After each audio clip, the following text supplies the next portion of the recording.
आज हम एक ऐसे विषय पर आपका ध्यान आकृष्ट करना चाहते हैं जो राजनीति का विषय नहीं है, जो भारत की पहचान, अस्मिता, अस्तित्व और भविष्य की संभावना और स्वरूप से संबंधित है।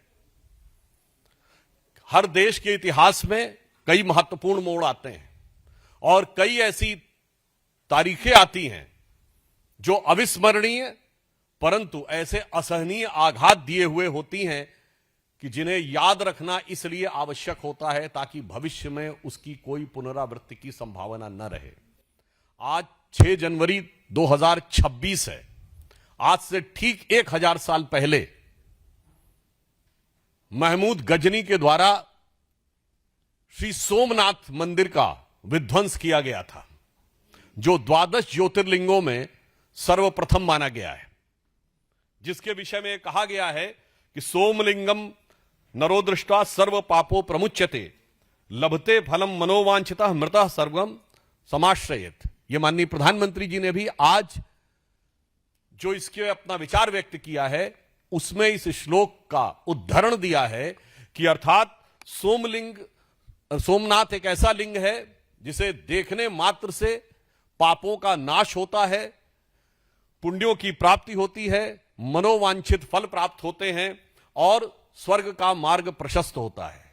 यह सिर्फ एक आस्था का विषय नहीं है, इसका महत्व भारत के लिए क्या था और आज ही इसको याद करने की आवश्यकता क्यों है, इसके लिए मैं ध्यान दिलाना चाहूंगा कि जब सोमनाथ की पुनर्स्थापना हो रही थी तो 11 मई 1951 को भारत के प्रथम राष्ट्रपति डॉक्टर राजेंद्र प्रसाद जी ने कहा था at the inaugural ceremony of Somnath, it is my view that the reconstruction of Somnath temple will be completed on the day when not only the magnificent edifice will arise on the foundation, but the mansion of India's prosperity will be really that prosperity of which ancient temple Somnath was a symbol. अर्थात उन्होंने कहा कि सोमनाथ की पूर्ण प्रतिष्ठा उस दिन नहीं होगी जिस दिन उस दिन नहीं होगी जिस दिन भव्य रूप में वह मूर्ति और मंदिर प्रतिस्थापित होगा, बल्कि उस दिन पूर्ण मानी जाएगी जिस दिन भारत की समृद्धि का शिखर भी उसी प्रकार उठता हुआ दिखाई पड़ेगा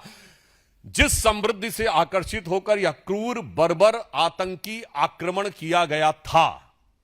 और आज 1000 वर्ष के बाद अगर हम देखें तो 1951 में सरदार पटेल के प्रयास से और जवाहरलाल नेहरू जी के पुरजोर विरोध के बावजूद प्रथम राष्ट्रपति डॉक्टर राजेंद्र प्रसाद जी की उपस्थिति में यह स्वप्न साकार हुआ था और आज प्रधानमंत्री श्री नरेंद्र मोदी जी के नेतृत्व में जो बात डॉक्टर राजेंद्र प्रसाद जी ने कही थी कि समृद्धि की तरफ जब भारत बढ़ेगा तो यह पूर्ण होता हुआ दिखाई पड़ेगा, तो आज पूर्णता की तरफ बढ़ रहे हैं। जब हम चौथी बड़ी इकोनॉमी है, चौथे बड़े स्टॉक एक्सचेंज हैं, तीसरे बड़े ऑटोमोबाइल मैन्युफैक्चरर हैं, दूसरे बड़े मोबाइल हैंडसेट के मैन्युफैक्चरर हैं और डिजिटल ट्रांजैक्शन में दुनिया के नंबर 1 देश ही नहीं है, वर्ल्ड की सारी मेजर इकोनॉमीज में लगातार 2 साल से फास्टेस्ट ग्रोइंग इकोनॉमी है। अर्थात जो सोमनाथ के संकल्प का विचार था वो आज चरितार्थ होता हुआ नजर आ रहा है। दूसरी बात यह आती है कि इसको आज स्मरण रखने की क्यों आवश्यकता है, क्योंकि इस देश की अस्मिता के साथ एक बहुत घिनौना मजाक किया गया। मैं घिनौना मजाक शब्द इसलिए कहता हूं, हमारी जनरेशन के आप सब लोगों ने पढ़ा होगा, इतिहास में पढ़ाया जाता है कि साहब जो कुछ मोहम्मद गजनी ने किया सोमनाथ पे वो तो केवल पैसा लूटने के लिए किया था, उसका कोई धार्मिक भावना से लेना देना नहीं था। और इतना ही नहीं, और इसका स्रोत कहां से आता है, पंडित जवाहरलाल नेहरू की डिस्कवरी ऑफ इंडिया। जो मूल एडिशन 1948 में छपा है उसमें 161 और बाद के एडिशन में 240 के आसपास आ जाता है, तो पेज नंबर वेरी कर सकता है पर आप जाकर चेक कर सकते हैं। वो कहते हैं Mahmud was far more a warrior than a man of faith. Like many other conquerors, he used to exploit the name of religion for its conquest. India was to him just a place from which he could earn the treasures and material. यानी वो कोई धार्मिक उन्मादी नहीं था, वो तो पैसा कमाने के लिए आया था और उसके लिए भारत में आकर सिर्फ पैसा प्राप्त करना ही उसका उद्देश्य था। और आगे वो लिखते हैं कि वो कला का कितना बड़ा प्रेमी था कि जब वो मथुरा में एंटर करता है तो वो इतना प्रभावित हो जाता है वहां की स्थापत्य कला को देख के। The building interested him was so much impressed by the city of Mathura from Delhi. All about he wrote that there was 1,000 edifice from which the faith has fallen, nor its likely the city attend the present. वो कहते हैं कि वो देखकर इतना अभिभूत हो जाता, कहता लगता ही नहीं इतनी सुंदर मूर्तियां और सुंदर मंदिर और सुंदर भवन मनुष्यों के बनाए हुए हैं, ये तो जिन्न के बनाए हुए हैं। और कहते देखिए, जवाहरलाल नेहरू जी कहते हैं कि महमूद गजनी कितना कला का प्रेमी था, जबकि उन्होंने जिस बुक से लिया है वो उसके साथ आए हुए खुद के इतिहासकार उतबी ने अपनी किताब तारीख यामनी में लिखा है कि जिस समय उसने मंदिर पे कैप्चर कर लिया और वहां के समस्त पुरोहित और राजा उनके पास गए और उन्होंने कहा कि शिवलिंग को खंडित मत करिए, इसके बदले में हम आपको लाखों स्वर्ण मुद्राएं देंगे। और उनके एडवाइजर्स को लगा कि ये एक अच्छा मौका है, हमें एक पत्थर से क्या लेना देना है, अगर इतना मिलता है। तो ये खुद महमूद गजनी के साथ आए हुए इतिहासकार, जिससे ये प्रेरणा ले रहे हैं नेहरू जी और उनके बाद उनके गोत्र के समस्त इतिहासकार, वो क्या लिखता है, कहता महमूद ने मना कर दिया। किस लिए मना कर दिया? वो कहता है इसलिए कि मैं चाहता हूं कि कयामत के दिन मैं एक बुत शिकन के रूप में जाना जाऊं, ना कि बुत परस्तों के साथ सौदागरी करने वाले एक गलीच बुत फरोश के रूप में। यानी शुद्ध हिंदी में कह देता हूं, अर्थात मैं चाहता हूं कि कयामत का दिन आए तो मेरी ख्याति हो कि मैंने मूर्ति भंजक के रूप में मेरी ख्याति हो, ना कि मूर्ति पूजकों के साथ सौदागरी व्यापार करने वाले एक नीच इंसान के रूप में। अब बताइए, जितने लेफ्टिस्ट और ये सब समझाते हैं, ये सारी थ्योरी डिमोलिश जो उसी में लिखी हुई है, मगर इतिहास को कैसा डिस्टॉर्ट किया गया। और सुनिए, जो नेहरू जी ने लिखा डिस्कवरी ऑफ इंडिया में, जो कहा गया कि वो बड़ा प्रेमी था, ठीक इसी में, इसी किताब में, और ये एन नंबर ऑफ रेफरेंसेस में बहुत लिखा गया है। History of India as told by various historians, इसमें है translation of Tarikul Yamini by of the Mahmud chronicles, उसमें भी लिखा है कि जैसे ही वो मथुरा में देखता, पहले तो बड़ा प्रभावित होता, फिर कहता सारे मंदिरों और बिल्डिंगों को नष्ट कर दो। डिस्कवरी ऑफ इंडिया में वो सेंटेंस गायब। और इंटरप्रिटेशन ये कि वो तो बहुत बड़ा कला प्रेमी था।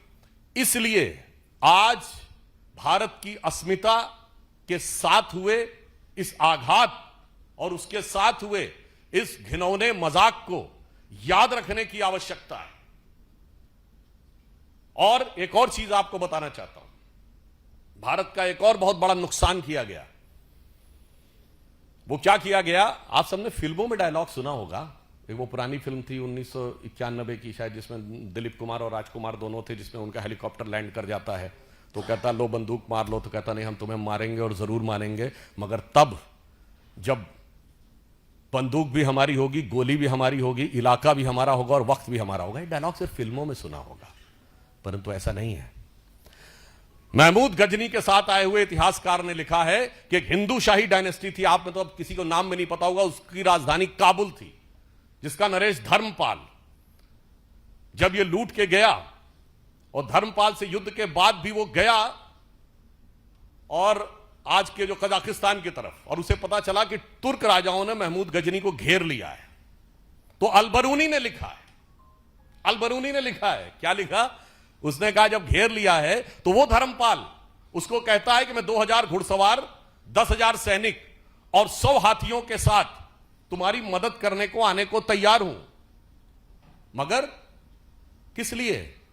इसलिए नहीं कि मैं तुम्हें बचाना चाहता हूं, इसलिए कि तुम्हें मारने का संकल्प मैंने लिया था, तो मैं अपने अलावा किसी और को तुम्हें पराजित करते हुए और तुम्हें मारते हुए नहीं देखना चाहता। ये वो चीज थी जिसने भारत को बचा के रखा, ना कि एक गाल के बदले दूसरा गाल आगे कर देने के सिद्धांत ने। इसलिए इसी के लिए श्रद्धेय अटल बिहारी वाजपेयी जी ने पूछा था, आज सोमनाथ जो दिखाई पड़ रहा है, माननीय प्रधानमंत्री जी ने जिन भाव की अभिव्यक्ति की है, वो दर्शाता है कि भारतीय संस्कृति की वो जीवनी शक्ति थी, वो संघर्ष शक्ति थी, जिसने दुनिया के सबसे बर्बर आक्रमणों को भी झेल कर अपने को बचा के रखा, जिसके लिए अटल जी ने लिखा था कि दुनिया का इतिहास पूछता रोम कहां, यूनान कहां है, घर घर में शुभ अग्नि जगाता वो उन्नत ईरान कहां है, दीप बुझे पश्चिमी जगत के छाया, जब बर्बर अंधियारा, तभी चीर कर तम की छाती चमका हिंदुस्तान हमारा। और वो जो चमक थी उसकी अभिव्यक्ति सोमनाथ के प्रथम ज्योतिर्लिंग में दिखाई पड़ती थी। मगर अफसोस 1835 में मैकॉले ने जो विष हमारे दिमागों में भरना शुरू किया, 2035 में प्रधानमंत्री जी ने कहा उस विष से मुक्त करनी है। उस विष का, बहुत बड़ी विष बेल को काटने का प्रतीक सोमनाथ का मंदिर था। अब आप कहेंगे साहब बहुत इतिहास की बात हो गई, आज के कॉन्टेक्स्ट में क्या है? तो यह भी मैं बताना चाहता हूं। आप सभी लोग, विपक्ष के लोग बहुत बोले थे कि डोनाल्ड ट्रंप ने ऑपरेशन सिंदूर के बाद भारत पाकिस्तान की मध्यस्थता की बात कही थी और इसको लेकर हमारे विरोधी बहुत उछल उछल के बोल रहे थे। तो 11 मई 2025 को डोनाल्ड ट्रंप ने यह भी बोला था कि 1000 ईयर से इंडिया और पाकिस्तान के बीच की लड़ाई है और कश्मीर उससे जुड़ा हुआ मुद्दा है। तो मैं पूछना चाहता हूं, इन लोगों में से किसी ने सवाल किया कि 78 साल पहले बना हुआ देश में 1000 साल पुरानी लड़ाई क्यों है? ये वही 1000 साल की लड़ाई है जिसका 1000 साल आपको दिखाई पड़ रहा है। और ये मैं केवल अपने मन से नहीं कह रहा हूं। पूछिए पाकिस्तान की सरफेस टू एयर मिसाइल का नाम क्या है? Ghazni. Air to air missile का नाम बाबर। दूसरी मिसाइल का नाम गौरी। इसलिए जो इस देश में बैठकर मैकाले के मानस पुत्र और मार्क्स के मानस पुत्र, यानी जिनके दिमाग में एम फैक्टर बहुत घुस गया है, the Macaulay factor of 19th century and the Marxist factor of 20th century, और कुछ और भी आप लोग सोच रहे होंगे, तो आपकी बुद्धिमत्ता पे मुझे पूर्ण विश्वास है। तो उसका उत्तर भी एम फैक्टर ही है, यानी मोदी फैक्टर। जो मोदी जी ने आज इस विषय पे अपने विचारों की अभिव्यक्ति की है, राष्ट्र को उसे समझने की आवश्यकता है। और इसलिए मैं कहना चाहूंगा, प्रधानमंत्री जी ने यह बात कही है कि यह अमृत काल है 22 वर्ष का, और 22 वर्ष बचे हैं उसमें, 25 वर्ष का, और यह वो आधार बनाएगा जो 1000 साल तक भारत का मार्ग प्रशस्त करेगा। मगर उसके साथ साथ उन षड्यंत्रों, धूर्तताओं और कष्टों को भी याद रखने की जरूरत है जो हजारों साल से भारत पे हुए हैं। जो लोग ये कहते हैं कि मुगल आक्रमणकारियों के दौर में भारत में क्या क्या हुआ, तो उनके मैं बहुत डिटेल में नहीं जाना चाहता, सिर्फ इतना बता देना चाहता हूं कि एंगस, जो प्रोफेसर आर.जी. रमल ने डिवो साइट बनाई है, जिन्होंने वर्ल्ड की हिस्ट्री का पूरा किया है, कब कब कितने लोग मारे गए, उसमें तुगलक के दौर में कितने मारे गए, खिलजी के दौर में कितने लाख मारे गए, मुगल के दौर में कितने मारे गए, कुल मिलाकर उन्होंने 60 मिलियन से 80 मिलियन लोगों के मैसेकर की बात कही है। विल डुरांट ने हिस्ट्री ऑफ सिविलाइजेशन में लिखा है, the Muslim conquest of India was not one of the bloodiest, he said was the deadliest. Colonel James Tod ने लिखा है annals and antiquities of Pakistan of Rajasthan में कि जब अकबर ने कैप्चर किया तो उसने 2980 किलोज के जनेऊ तोले, 2980 किलोज। आप सोच सकते हैं कि कितना था। ये किसने लिखा? फॉरेनर्स ने। इसलिए मैं कहना चाहता हूं, मजाक मत उड़ाइए। ये देश उसके बाद भी आज जीवित है, स्वतंत्र हुआ और उसके बाद प्रखरता के साथ आगे बढ़ रहा है अपनी उस शक्ति के कारण, जिसे समझिए और आश्वस्त रहिए कि आज जब पूरी दुनिया लड़ाई लड़ने में लगी हुई है, मैं देशों का नाम नहीं ले रहा हूं, सब एक दूसरे को के ऊपर आक्रमण करने और आधिपत्य में लगे हैं, उसमें यदि भारत का राइज हो रहा है तो इन मूल्यों को स्थापित करने के लिए हो रहा है, जो विध्वंस और हिंसा के खिलाफ होगा। India is all set to rise, not to dominate the world but to motivate the world. और उसका मूल आधार वह हिंदू संस्कृति, हिंदू सभ्यता है, जिसे कलंकित करने का प्रयास और उसके ऊपर हुए इतिहास के सबसे घनघोर नरसंहार, विल डुरांट ने जो कहा है, उसको छुपाने ही नहीं, नरसंहार करने वालों को महिमा मंडित करने के इस दुष्चक्र और षड्यंत्र को समझने की जरूरत है। और भारत क्या सोचेगा, जो प्रधानमंत्री जी ने कहा कि अगले 1000 साल तक, तो अटल जी की इस पंक्ति से समाप्त करता हूं, जो उनकी बड़ी प्रसिद्ध कविता थी, हिंदू तन मन हिंदू जीवन, रग रग हिंदू मेरा परिचय। तो उसका जो अंतिम छंद है कि होकर स्वतंत्र मैंने कब चाहा मैं कर लूं जग को गुलाम, मैंने तो सदा सिखाया है करना अपने मन को गुलाम।